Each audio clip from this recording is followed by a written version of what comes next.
বইপাঠ by আইকে চ্যানেলে আপনাদের সকলকে স্বাগতম। আমরা পড়ছিলাম গল্পে গল্পে বিংশ শতাব্দী। আজকে ৫৫তম পর্ব, চিং রাজবংশের পতন। সান ইয়াত সেনের উদ্দেশ্য একটাই, অথর্ব রাজতন্ত্রকে উচ্ছেদ করতে হবে। রাজতন্ত্র উচ্ছেদ করে জনগণের সরকার প্রতিষ্ঠা করতে হবে, তাহলেই চীনের মুক্তি আসবে। ১৯১১ সালে রাজতন্ত্র উচ্ছেদের জন্য প্রবল বিদ্রোহ শুরু হয় উচাং-এ। ১০ অক্টোবর থেকে চলা এই বিক্ষোভের জেরে চীনের নাবালক সম্রাট পুই ১৯১২ সালের ১২ ফেব্রুয়ারি তারিখে ক্ষমতা থেকে সরে দাঁড়ান। শেষ হয় হাজার হাজার বছর ধরে চলা রাজতন্ত্র। কিন্তু এই বিপ্লবের সময় সান ইয়াত সেন চীনে ছিলেন না, তিনি তখন ছিলেন আমেরিকার ডেনভারে। রাজতন্ত্র উচ্ছেদের পর সেনাপতি ইউয়ান শিকাই ক্ষমতালোভী হয়ে উঠলেন। আসলে সান ইয়াত সেন রাজতন্ত্র উচ্ছেদের পূর্বে ইউয়ান শিকাইয়ের সাথে একটা সমঝোতায় আসেন। সেই সমঝোতার শর্ত ছিল সান ইয়াত সেনকে অন্তর্বর্তীকালীন প্রেসিডেন্ট বানাতে হবে। পরবর্তীতে ইউয়ান শিকাই হবেন চীনের পরবর্তী প্রেসিডেন্ট। সান ইয়াত সেন এই প্রস্তাবে রাজি হয়ে যান, কারণ তিনি ক্ষমতালোভী ছিলেন না। রাজতন্ত্রের পতনটাই তার কাছে সবচেয়ে বড় ছিল। বিপ্লব পরবর্তী অরাজকতার কাল, যুদ্ধপতিদের দখলে খণ্ড বিখণ্ড চীন। ১৯১২ সালে সান ইয়াত সেন অন্তর্বর্তীকালীন প্রেসিডেন্ট নিযুক্ত হন। কয়েক বছর যেতে না যেতেই ক্ষমতালোভী ইউয়ান শিকাই ১৯১৫ সালে নিজেকে চীনের সম্রাট ঘোষণা করেন। শিকাইয়ের এই ঘোষণায় বিরক্ত হয়ে উঠল চীনের সাধারণ জনগণ। তারা কোনো মতেই সম্রাট শাসিত চীন দেখার জন্য রাজতন্ত্র উচ্ছেদ করেনি। ইউয়ান শিকাই ১৯১৬ সালে মারা যান। পরিস্থিতি আরও জটিল আকার ধারণ করে। বিশাল বড় দেশ চীনের সেনাবাহিনী ছিল খণ্ড বিখণ্ড।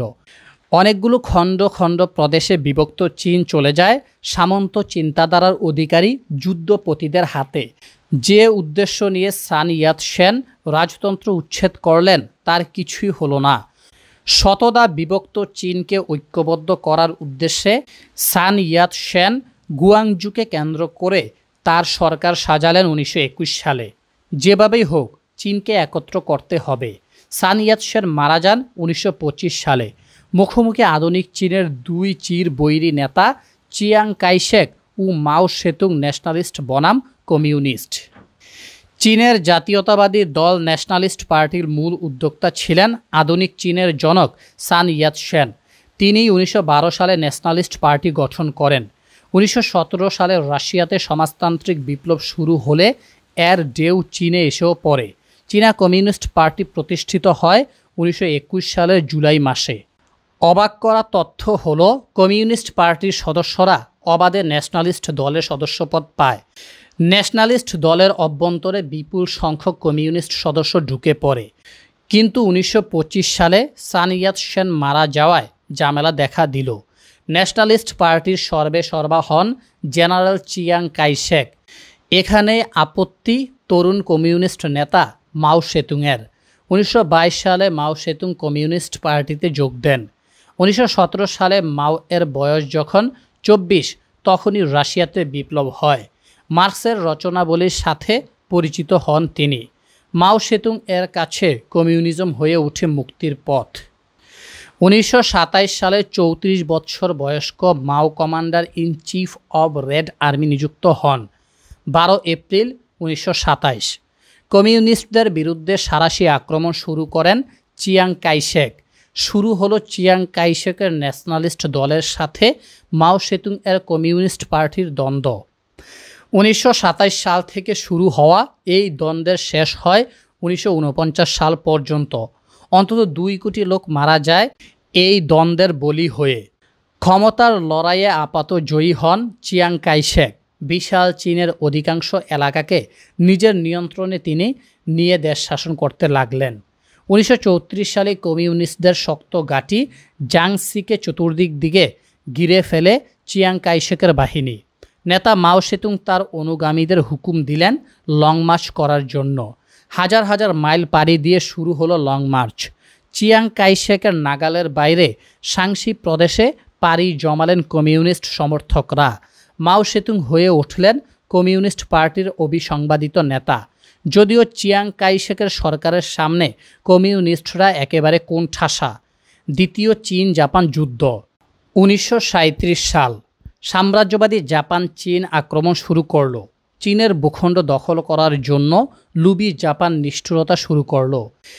রাজধানী নানজিং এ নরহত্যা চালালো জাপানিরা। 3 লাখ লোক মারা গেল, লক্ষ লক্ষ নারী ধর্ষিত হলো। হায়রে জাপানের অত্যাচার। জাপানিদের ঠেকাতে বিভেদ ভুলে একজোট হলো ন্যাশনালিস্ট পার্টি ও কমিউনিস্ট পার্টি। চিয়াং কাইশেক মার্কিন যুক্তরাষ্ট্রের ঘনিষ্ঠ মিত্র। যুদ্ধ চলল বছরের পর বছর। জাপান আত্মসমর্পণ করল 1945 সালের 15 আগস্ট। কিন্তু চীনের জাতীয়তাবাদী নেতা চিয়াং কাইশেকের কপালে মহা বিপদ। যে কমিউনিস্টরা দুর্বল ছিল, চিয়াং কাইশেকের বাহিনীর সামনে দাঁড়াতেই পারত না, সেই কমিউনিস্টরা এখন সবল। দ্বিতীয় বিশ্বযুদ্ধের সুযোগ নিয়ে চীনের সর্বত্র অবাধে বিচরণ করে কমিউনিস্টরা। গুছিয়ে নিয়েছে তাদের সংগঠন। আর জাপানিদের ফেলে যাওয়া অস্ত্রশস্ত্র দখলে নিয়ে কমিউনিস্টরা হয়ে গেছে দুর্ধর্ষ গেরিলা যোদ্ধা। এই বিপদের মুহূর্তে আমেরিকাকে পাশে পায়নি চিয়াং কাইশেক। 1946 সাল থেকে আবারও শুরু হলো লড়াই। ভয়াবহ নৃশংসতায় চীনের অধিকাংশ এলাকা দখল করে মাও সেতুং। মাও সেতুংকে সাহায্য করে সোভিয়েত রাশিয়ার একনায়ক স্ট্যালিন। চীনের মূল ভূখণ্ড থেকে পালিয়ে চিয়াং কাইশেক চলে গেলেন তাইওয়ানে। বলে রাখা ভালো, 1971 সাল পর্যন্ত জাতিসংঘে চীনের প্রতিনিধি ছিল তাইওয়ান। পর্ব 89। 1 অক্টোবর 1949 চীনে প্রতিষ্ঠিত হলো সমাজতন্ত্র।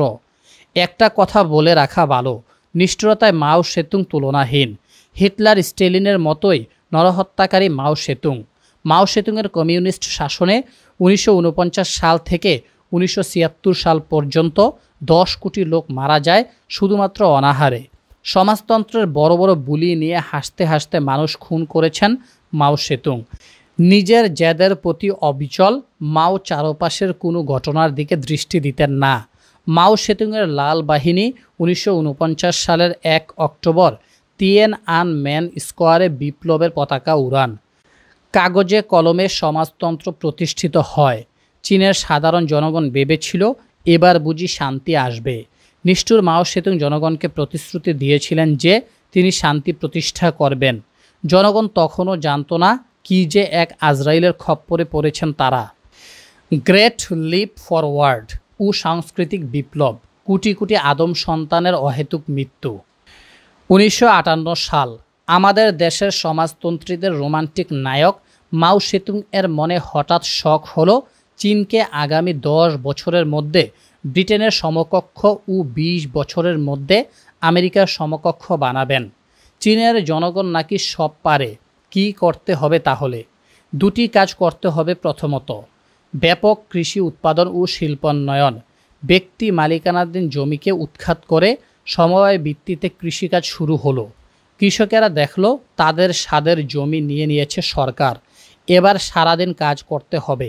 কৃষকদের খাওয়া নেই, বিশ্রাম নেই, অবসর নেই, স্বাধীনতা নেই, শুধু কাজ আর কাজ। সমাজের রন্ধ্রে রন্ধ্রে সরকারের চামচারা আছে, যারা পান থেকে চুন খসলেই অবর্ণনীয় অত্যাচার শুরু করে। কোনো জমিতে কি উৎপাদন করা হবে এ ব্যাপারে কোনো শৃঙ্খলা নাই। অনাহারে মারা যেতে লাগলো কোটি কোটি লোক। মাও সেতুংয়ের মনে হলো চড়ুই পাখি হলো চীনের দুশ্মন। এই চড়ুই পাখি নাকি চীনের কৃষিজ ফসল খেয়ে ফেলে। চড়ুই পাখি মারার হুকুম জারি করা হলো। সাধারণ জনগণকে অহেতুক চড়ুই পাখির শত্রু বানিয়ে বাস্তু সংস্থা নষ্ট করা হলো।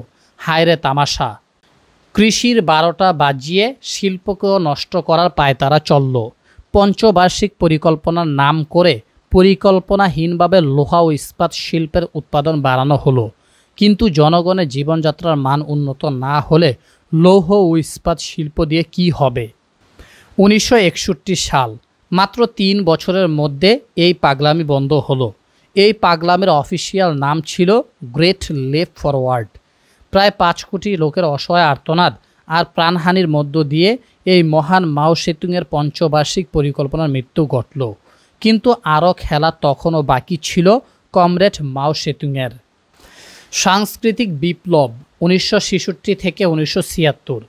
1953 সালে রাশিয়ার একনায়ক স্ট্যালিনের মৃত্যুর পর রাশিয়ার সাথে চীনের সম্পর্কের অবনতি ঘটতে থাকে। মাও সেতুংয়ের ধারণা হলো রাশিয়া সমাজতন্ত্রের পথ থেকে সরে গিয়ে আপোষ নামার দিকে এগিয়ে যাচ্ছে। স্ট্যালিনকে বড় ভাইয়ের মতো শ্রদ্ধা করতেন মাও সেতুং। স্ট্যালিনের পরবর্তী নেতা নিকিতা ক্রুশ্চেভ স্ট্যালিনের নাম নিশানা মুছে ফেলতে নানা উদ্যোগ নিচ্ছিলেন। এটা সহ্য হচ্ছিল না চেয়ারম্যান মাও এর। ক্রুশ্চেভকে এড়িয়ে মাও সেতুং নিজের মতো করে দেশ চালাচ্ছিলেন। গ্রেট লিপ ফরওয়ার্ডের সময় 5 কোটি লোক মারা গেলেও মাও সেতুং এতটুকু নরম হননি, বরং আরও কঠোর হলেন কমিউনিজম প্রচারে। মাও সেতুং ভাবলেন রাশিয়া কমিউনিজম থেকে সরে গেলেও চীন কখনো সরবে না। সারা দেশে কমিউনিজমের মহান আদর্শ ছড়িয়ে দিতে হবে।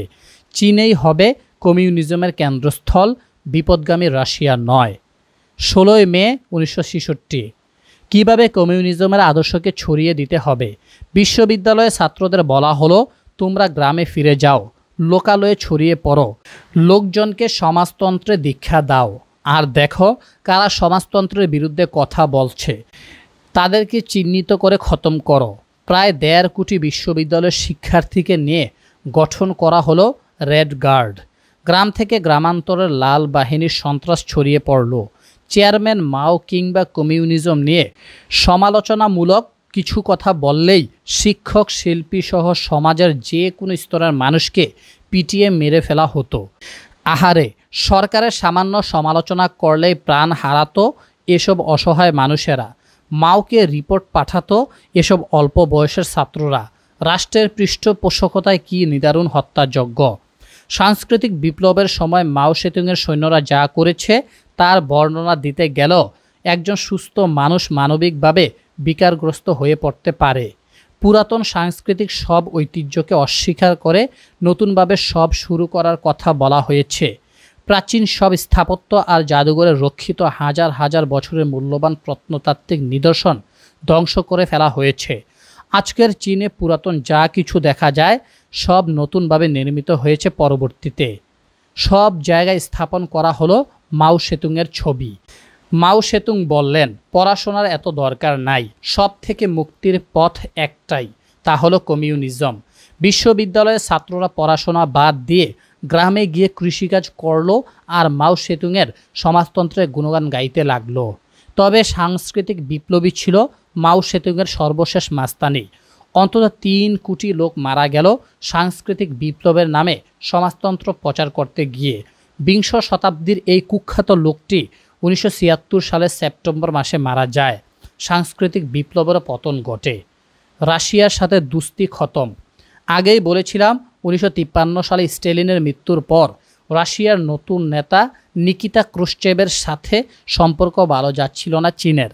যদিও 1954 সালে ক্ষমতায় বসার পর ক্রুশ্চেভ প্রথম বিদেশ সফর চীন দিয়ে শুরু করেছিলেন, কিন্তু চীনের চোখে ক্রুশ্চেভ সংশোধনবাদী, যিনি সমাজতন্ত্রের আসল পথ থেকে সরে গেছেন। 1960 সালের পর থেকে চীন প্রকাশ্যেই রাশিয়ার সমালোচনা করতে লাগলো। 1966 সালে চীনের সাংস্কৃতিক বিপ্লব শুরু হলে চীনের বিপ্লবী রেড গার্ড রাশিয়ান সীমান্তে লাউড স্পিকার বাজিয়ে সোভিয়েত রাশিয়াকে গালাগাল দিতে লাগলো অনবরত। আপনারা শুনছিলেন গল্পে গল্পে বিংশ শতাব্দী। আজকে 55তম পর্ব শেষ হলো। ধন্যবাদ সবাইকে।